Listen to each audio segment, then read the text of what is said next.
네, 안녕하세요. 승승장구 이프로입니다.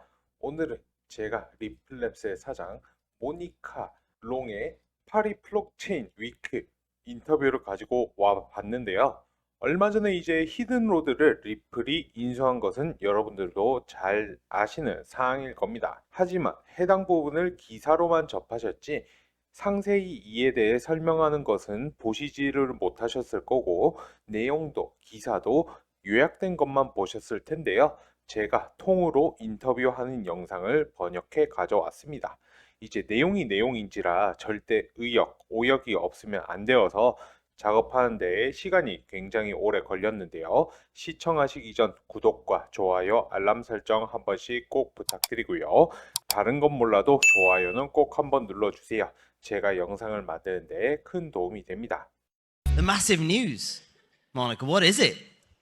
Yeah, that's an exciting build-up. Thank you, Frank. Thank you, Arjun, and thanks for having me here. So I'm very excited. I think just a few minutes ago, our announcement crossed the wire. So I'm really excited to share with you a deal we've been working on for some time. So Ripple is acquiring Hidden Road, which is a prime broker. They're a very high-growth prime broker, one of the largest as the non-bank prime brokers. And this is a big deal. It's $1.225 billion. What does it mean? Thank you. What does it mean for Ripple's business? Because you've been on a path to really diversify the business beyond kind of how you started in payments, and there's custody, stable coins now. And so what does this add to the Ripple business? It's all coming together. So we've talked for a long while about institutional decentralized finance. Many of us here talk about institutions coming into the world of blockchain and DeFi. And this is going to blast that into a new milestone, kind of a new stratosphere.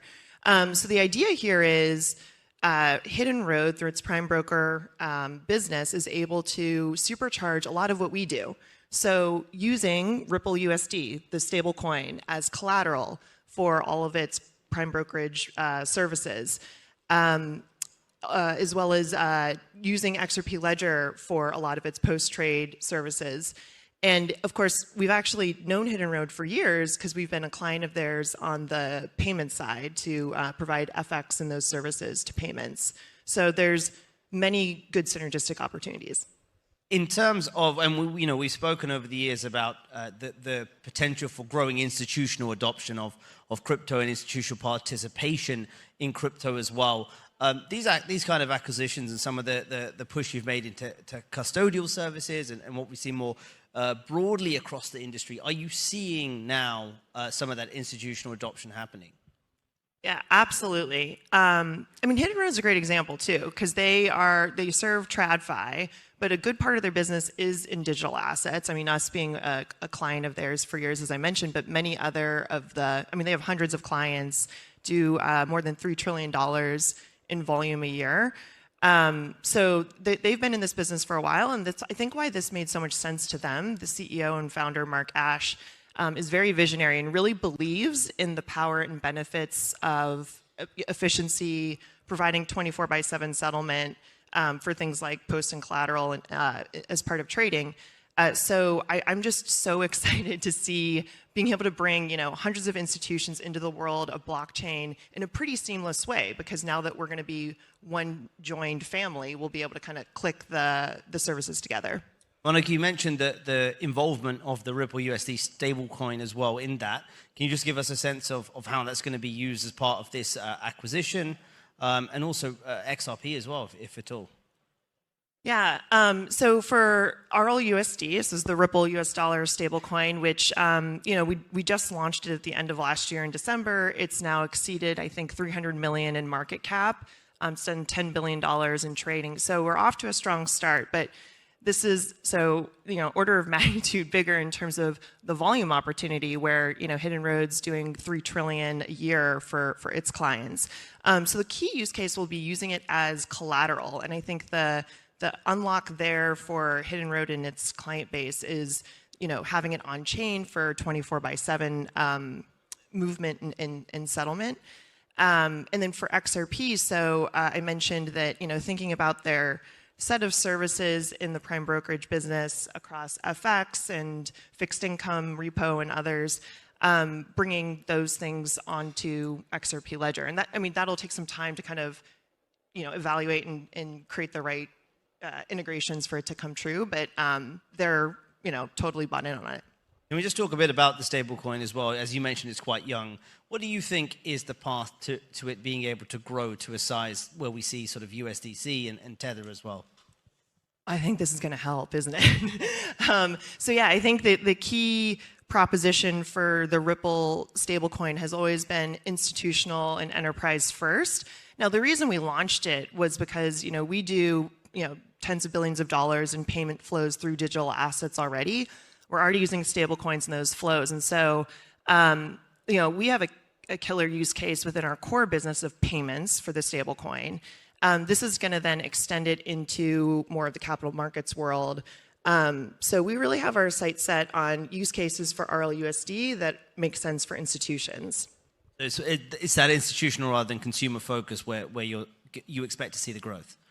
Yes, that is probably going to be the thing that levers it up into exponential growth. Really key to the success of any kind of token is distribution and liquidity. So of course, we're still really excited about, our partnerships with some of the top exchanges like Kraken and Bitstamp to get distribution as well as retail distribution of RLUSD.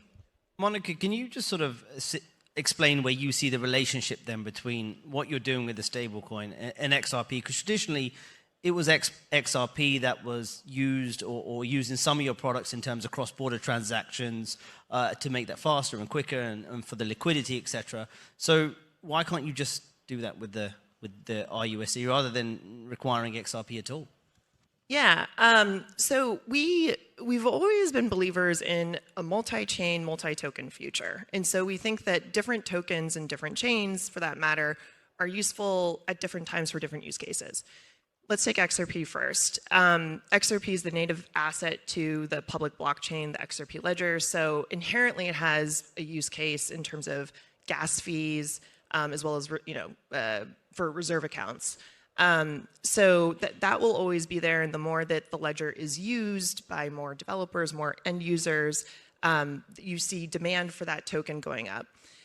In addition, a really novel thing about XRP was, as the ledger was created, it had a decentralized exchange built into it, and so trades within that decentralized exchange that don't have immediate liquidity between them auto-bridge through XRP. So this is where we've talked about it as a real bridge asset. And even beyond the Ripple payments use cases, so within our payments product, by the way, we still do use XRP as well as stablecoins, and it kind of depends on the customer's use case and what's most efficient. I will say, yes, we see a lot of growth within stablecoins for our payments product this year.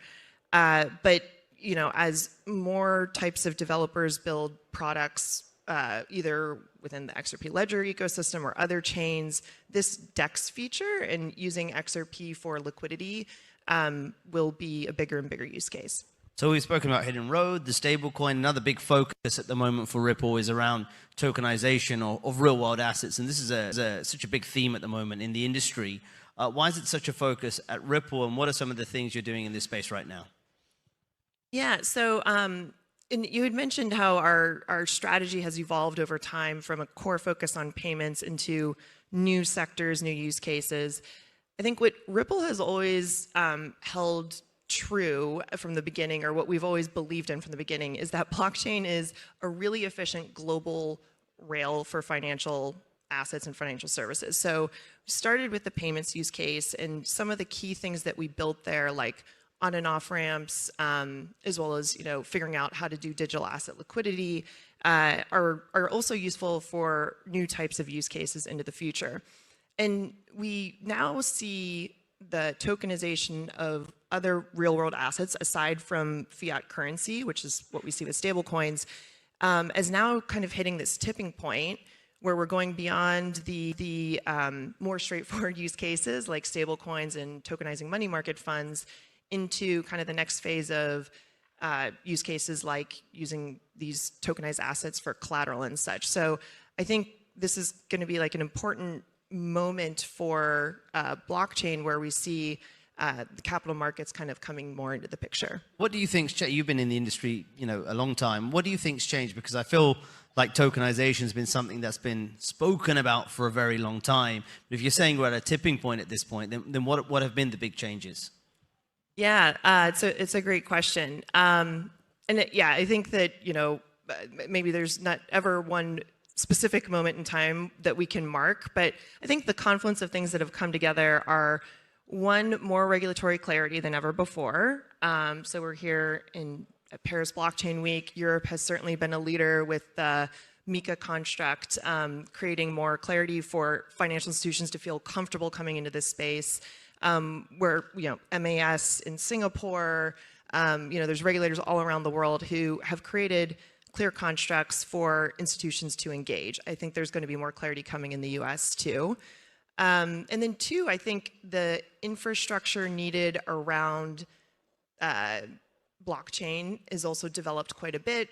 Secure custody, that's kind of bank grade, where institutions feel comfortable securing their assets and that kind of thing. That has also matured quite a bit. How do you plan to make money off of it? Real world asset tokenization. What's going to be kind of the business model around that? Yeah, so I think, well, across our set of services today, so within payments, our payments business runs more or less like a traditional payments business. So the value that we're providing to the customers and fees that that they pay us for the FX service. Within custody, that's another product line we have. It's a SaaS model, and then I think tokenization kind of becomes an extension of that. And as we develop use cases alongside of our customers, I think the monetization, the business model comes into focus. Monica, you mentioned regulation, not me, so let's talk about the macro for a bit as well, because there's obviously two T's dominating the markets right now, Trump, tariffs. What's the view from the crypto industry right now on what's going on with the president of the US in terms of tariffs and the impact it's had on the markets? Yes, this is the topic of the moment. Look, I think macroeconomic picture, we, like all of you, like everyone, we are watching and waiting. We're waiting to see how this plays out. Of course, we've seen impact absolutely on the public markets. We've seen impact on crypto markets. In terms of how things are going in the US for the crypto industry, I would say, more friendliness from this administration than we've ever seen before. So, the new guard at the SEC is certainly kind of turned a page on not regulating through enforcement actions, but rather dropping those and creating a clear path for us to move forward. The House and Senate both have stablecoin bills that are progressing, quite a bit. So we're seeing, a lot more openness in the U.S. than we have in the past. Just want to ask a couple more on sort of markets. Is there a risk at this point that there may be another crypto winter on the horizon, just as we've seen kind of a lot of chaos and volatility in public markets as well? We are seeing the same thing, as you mentioned, in crypto markets too. I won't throw out a prediction right now. However, I will say there's been many winters. There's been many cold winters. There's also been hot summers in crypto. So, it's an emerging, well, for the past 10, 15 years, it's been emerging and developing. I do think this point on tipping point for tokenization and institutional adoption is important because it shows we've kind of leveled up in maturity. But it's here to stay. There's, I think the past couple winters we've been through have proven that this technology is, can't put the genie back in the bottle, and it's going to find its way into core financial infrastructure. And of course, President Trump campaigned on a very pro-crypto message, and we've seen changes already. As you mentioned at the SEC, we've seen the setup of the crypto strategic reserve in the US as well, which underwhelmed some, but was a positive step for many as well. Has the presidency so far in the first 3 months or so lived up to the hype for your industry? For the crypto industry. I think so. It's the presidency as well as both houses in Congress are leaning more pro crypto innovation and embracing the innovation behind it than they ever have before. It's not to be unchecked, of course. Like the stablecoin bills that we're seeing put forward are there to protect consumers, put in safeguards on, one-to-one backing, auditing of reserves, things like that are really important to make sure that, these are products that can be safely used out into the wild. And for Ripple, I mean, you've had the sort of SEC issues now pretty much resolved. What does this mean for your business in terms of clarity and being able to invest? I guess this acquisition is kind of underscores the ability now to almost move forward, right? Yeah, I'm not lying. Certainly a relief to just totally close that chapter and move on. I mean, we felt very, very strongly that the judge's decision 2 years ago was the right decision and that it would stand as law of the land. And here we are, it does. So it's just nice to kind of move forward and have that clarity. And certainly, yeah, we're going to continue to make moves to expand the business. Just as it stands, there's sort of this push, of course, from the White House, in particular around deregulation of various industries, not just crypto, but this deregulation push. At the same time, there is a need for new regulation and clarity for your industry because of these are emerging technologies as well. Do you think there's going to be any kind of tension at all or conflict between those 2 points of view? Or you mentioned earlier you do expect more regulation or more regulatory clarity, at least in the US this year. Yeah, I mean, I think we are finding the right balance all over the world. I mean, I think there's probably healthy tension there, and we kind of need to put some rules in place and put them into practice to see what wrinkles need to be ironed out. MiCA has been a huge success story. I mean, 27 states coming together and having one harmonized model across Europe is tremendously helpful. And there's, parts of it that would say make, barriers to entry a bit harder for upstarts. So things to learn there. And, I mentioned Singapore earlier. From what I understand, a lot of the central bankers and global regulators are also talking to each other. So I think that collaboration is super important as we're navigating, the future. And just one more on the US. In terms of the US, do you think it's stable coins and the current bills going through the legislative process that come to pass first? Do you think that's the big focus for this year? Yeah, in terms of legislation? In terms of legislation. They seem to be farthest along. I know there's also crypto market infrastructure bills in progress. Those do seem to be farther along. Also in the US, I would say another change within this year really is the acceleration of ETFs. I mean, there's been a number filed around Xrp, for example. We've seen them for Solana, for, of course, ETH and Bitcoin. And so it's a big deal if, the U.S., largest global economy, largest capital markets, is a player on the field now. And for your business, Monica, for Ripple, are you seeing at this point in time, it's still kind of early days in terms of the improving sentiment in the crypto markets in the US, but are you seeing more business requests, acceleration of revenue growth in the US? Yeah, it almost happened overnight from the election, where the engagement from banks in the US changed. Like it was like a light switch flipped. And so you think of banks who are offering reserve bank services to stablecoin issuers like us, or transaction banking services. If we remember March, the collapse of the SSS collapse, Silvergate and Signature and whatnot, and that was a systemic risk to the whole industry. And so I think the more banks, the more distribution and that we have of banking infrastructure supporting us, the healthier the crypto economy can be. So definitely have noticed a change in that. The other big change is with SOB 121 going away. So this was the bulletin with the accounting rules that really restricted banks from holding crypto on their balance sheet. We certainly see much more interest in custody as well.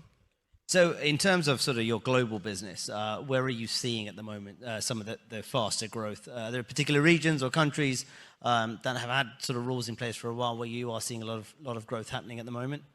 Yeah, so game on in the US. Here in Europe, with our custody business, this was kind of where it was born. And so We're really proud to work with a lot of the major banks here in Europe, like BBVA and Intesa and SocGen.